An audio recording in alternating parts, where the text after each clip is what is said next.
Hi, and welcome to reading class. So, last week we read about Jackie Robinson.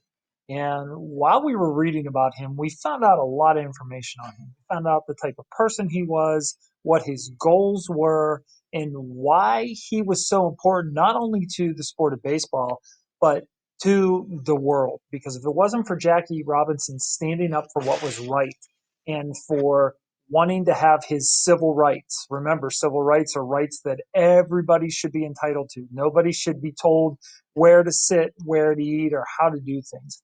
Um, and so, because of that, Jackie Robinson helped to change the way the United States, in particular, views people in general. So, when we read that story, I don't know if you remember, but we talked about how it was nonfiction. It was a true story, something that was real. We also talked about making predictions based off of pictures, based off of words. And remember, predictions are your thoughts as to what's going to happen. So this week for reading, we're going to do things just a little bit differently. So I'm going to have more than one lesson this week. You're going to have a few. And what we're going to do is each day I will record the story with me reading it. And I'm also, while I'm doing that, I'm going to be making predictions. So just like we did in Jackie Robinson, I'll be making predictions in the story that I will be reading to you. Uh, Also, while I'm reading, I am going to model for you or show you how I ask myself questions when I read. So when you ask yourself questions, that's going to help you to understand what you're reading.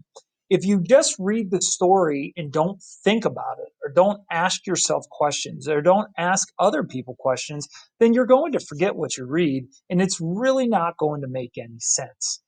So, as I read, you're going to see how I question myself and how I help myself to remember what I'm reading.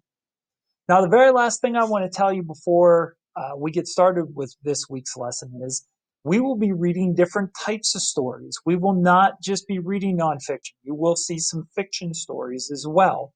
And these will be much shorter stories. After each story, I will have a open-ended question or a poll or a quiz or a drought for you to work on. But really the goal for reading this week is for you to really watch and pay attention to how I make predictions and to how I question things. So that on Friday, when you do your reading story through RAS or Kids A to Z, you will do a better job of questioning the story as you read so that you're able to better understand what it is that the story's telling you. Remember, if you have any questions, any problems, any concerns, you can get a hold of me through chat, or we could set up a Zoom and we could do it there as well. All right, you know what you have to do? Now let's get to it. Good luck.